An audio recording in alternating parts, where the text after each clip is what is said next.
Once upon a time, in the heart of a bustling city, three families intertwined by blood and love found solace in each other's company.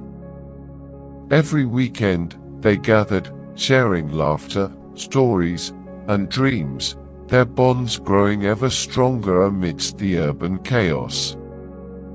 One fine day, as they sat together in their favorite cafe, savoring the last of their desserts, Michael, the eldest of the cousins, broke the comfortable silence. His eyes, usually bright and animated, were serious and contemplative. "Who among us," he began slowly, "has the courage to leave this crazy and noisy life in the big city and venture to the top of the mountain? My father owns land there, untouched and pristine. I see immense potential for peace, serenity, and tranquility in a place like that. I'm tired of this madness. Every day, it seems the city grows wilder, with everyone competing to outdo one another. We're losing the values we once held dear. I no longer want this relentless competition. I yearn for a humble life. There, we can have everything we need, except this madness." The cafe fell silent as everyone absorbed Michael's words. They looked at each other, their faces reflecting a mix of surprise, excitement, and contemplation. After a moment, Sarah, Michael's sister, spoke up. Her voice was filled with a newfound determination. "We're with you, Michael. Let's start planning to leave as soon as possible." That night, the families gathered at Michael's apartment, mapping out their future.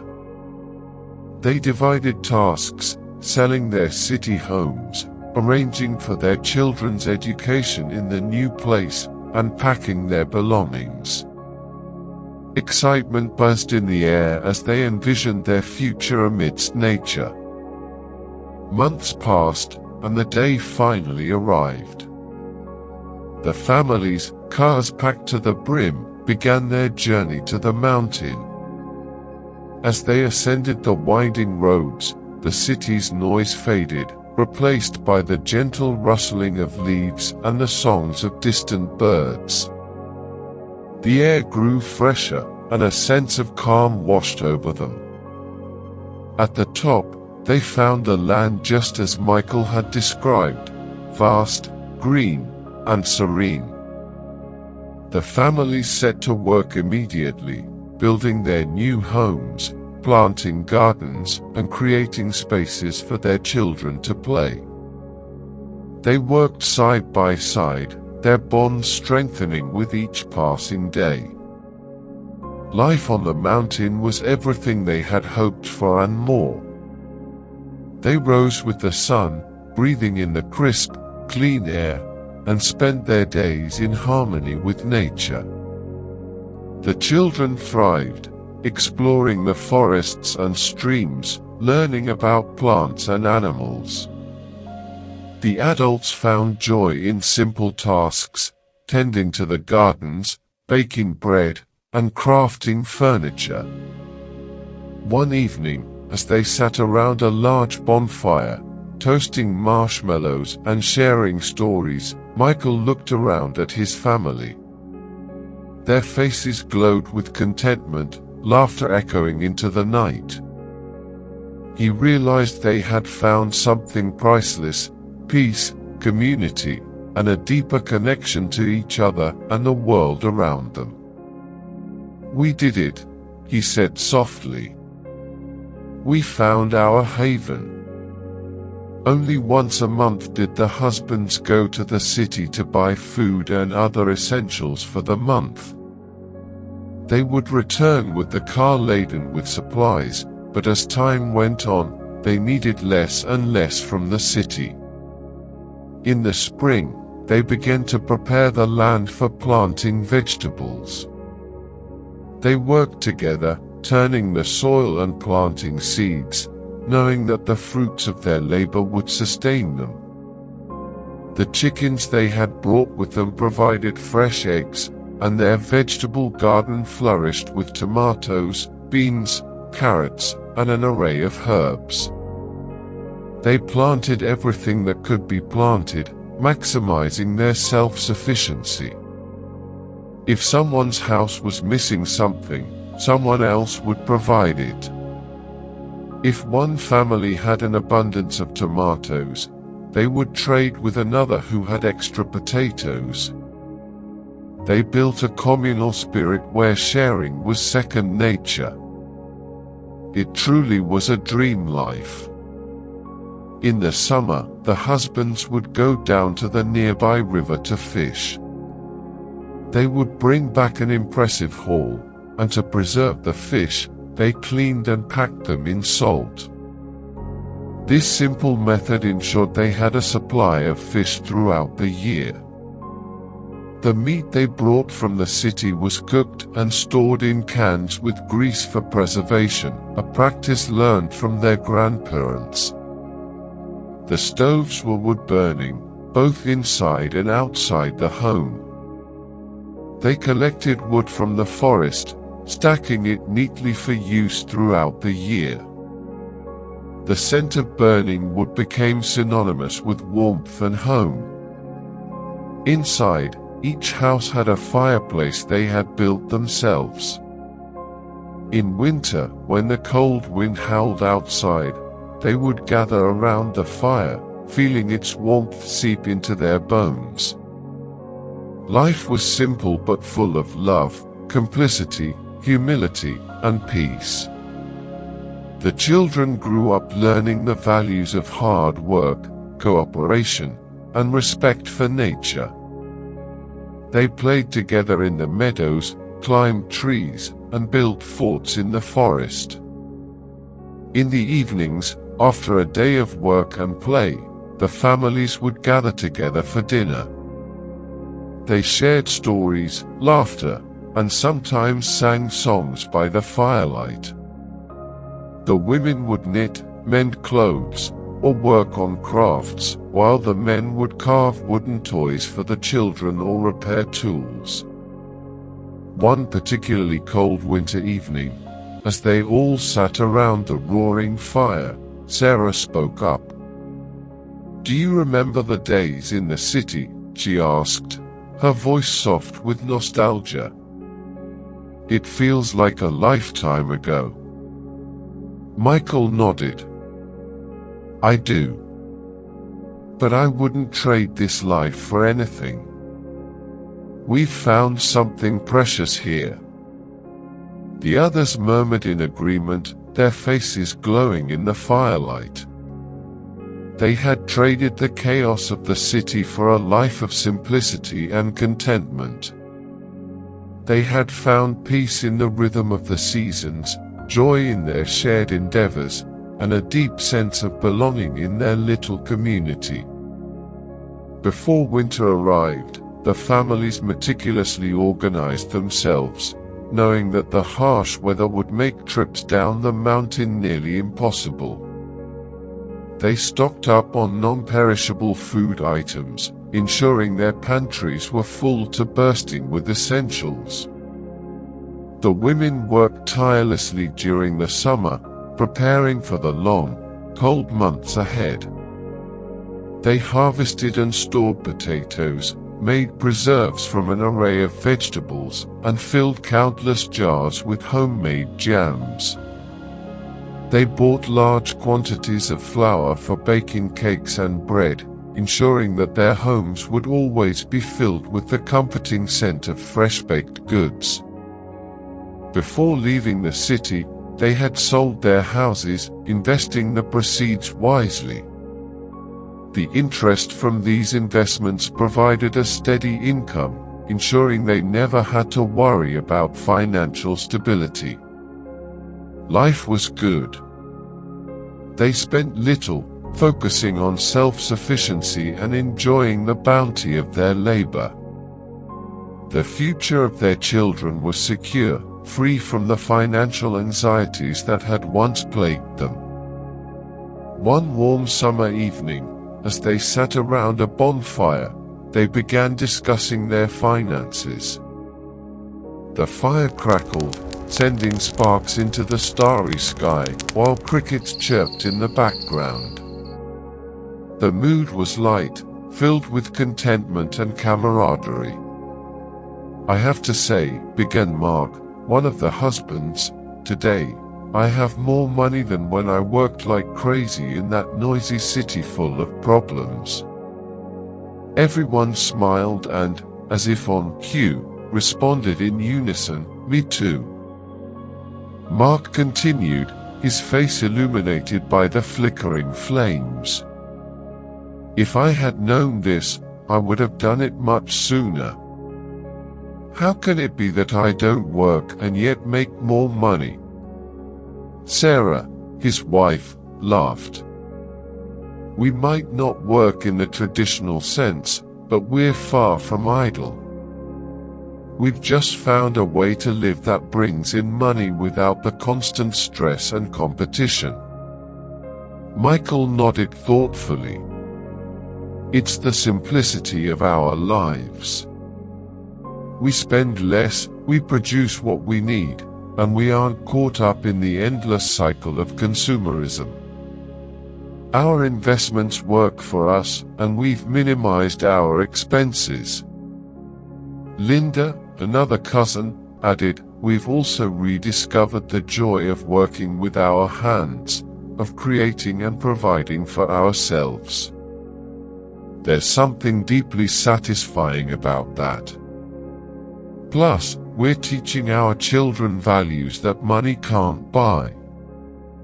As the conversation flowed, they realized that their new lifestyle had not only provided financial stability but had also enriched their lives in countless other ways.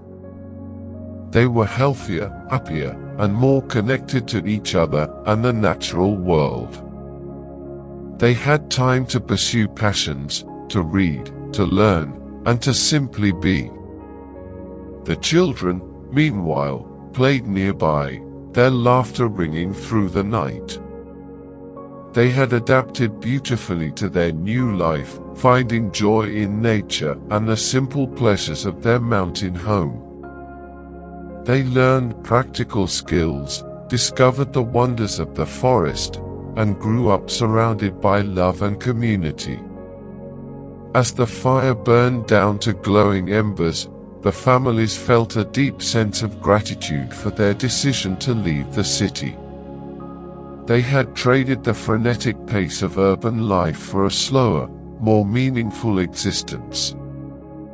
They had found a way to thrive financially while embracing a lifestyle that nurtured their souls. Every night in the summer, they would sit on top of the mountain and gaze at the distant city lights.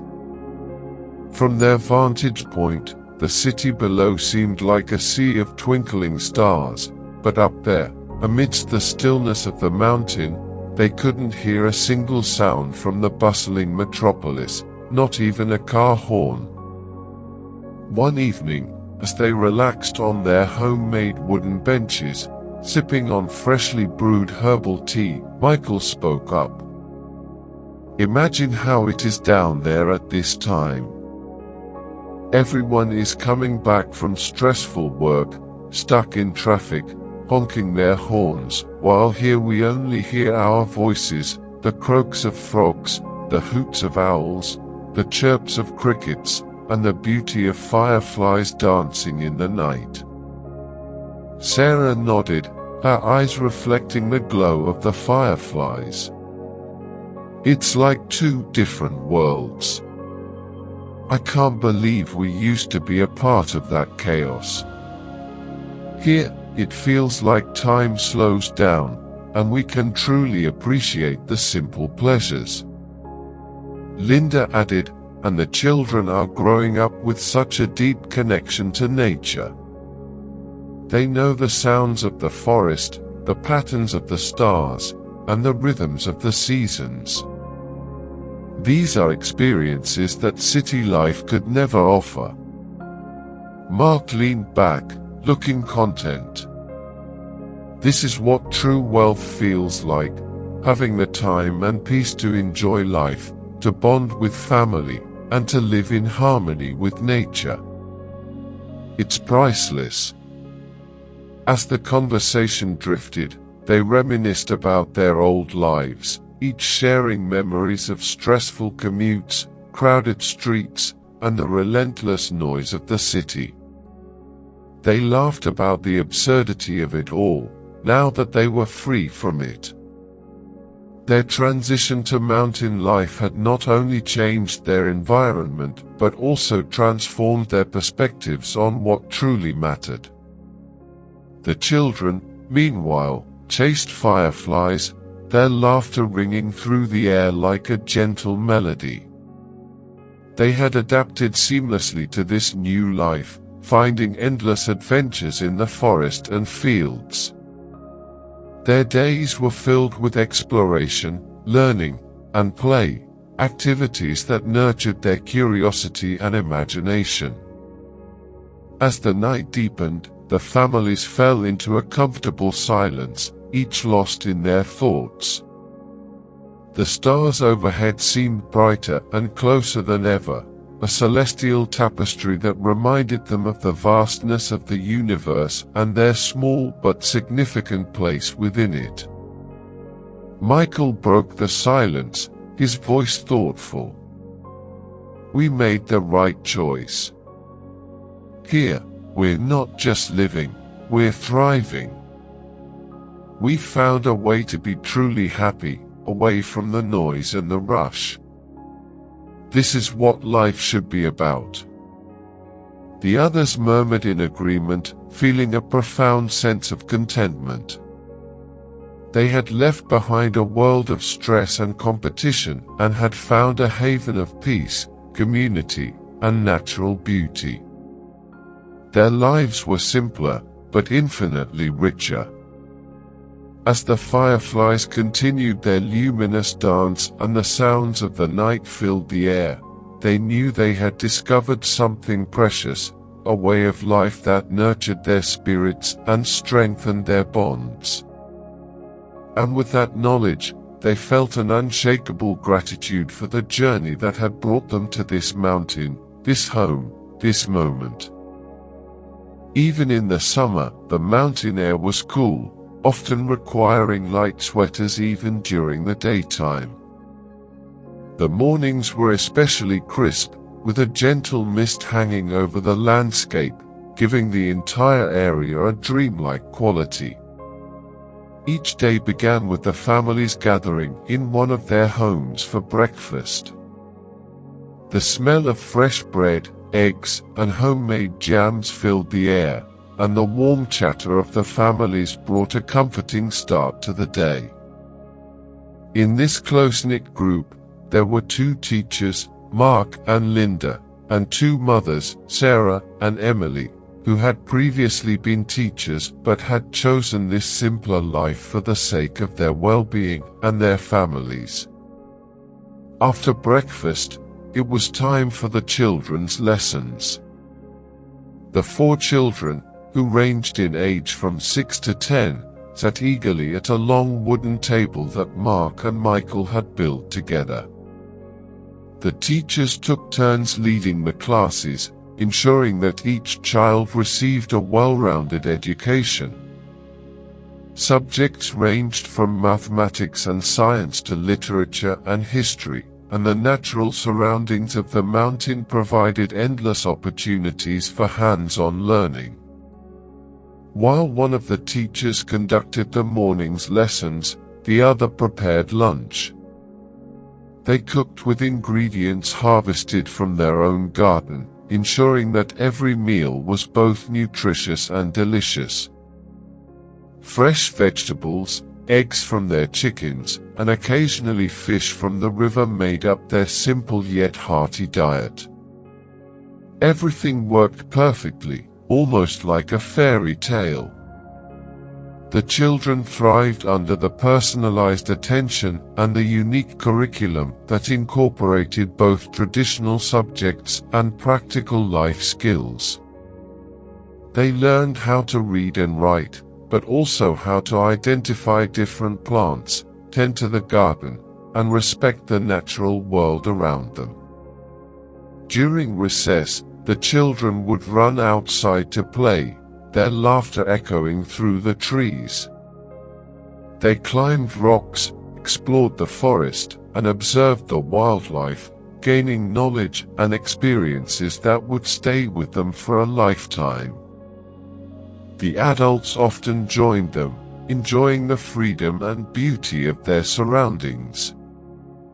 One particularly memorable day, Linda decided to take the children on a nature walk for their science lesson. They trekked through the forest, identifying various plants and insects, and learned about the ecosystem of the mountain. When they reached a small clearing, they sat in a circle, and Linda read to them from a book about the stars, tying in their lesson with the constellations they saw each night. Back at the houses, Sarah and Emily were busy preparing a lunch of vegetable stew and freshly baked bread. The smell wafted through the open windows, mingling with the scent of pine and wildflowers. They shared stories and laughter as they cooked, their friendship growing stronger with each shared task. By the time the children and Linda returned, lunch was ready. They gathered around the large dining table, sharing stories from the morning's adventures. The meal was a time for connection, a moment to come together and reflect on the day. Afternoons were often spent on various projects. The men would work on maintaining the homes, chopping wood, or fishing, while the women might preserve vegetables, mend clothes, or tend to the garden. The children helped where they could, learning valuable skills and the importance of contributing to the community. As the sun began to set, the families would gather once again, often around the same bonfire that had seen so many of their evening discussions. They would talk, sing, and enjoy the peace of the mountain night. The lights of the distant city served as a reminder of the life they had left behind, a life full of noise and stress, far removed from the tranquility they now enjoyed. The cool mountain air would signal the end of the day, and they would retreat to their homes. The fireplaces crackled warmly, filling the rooms with a gentle glow.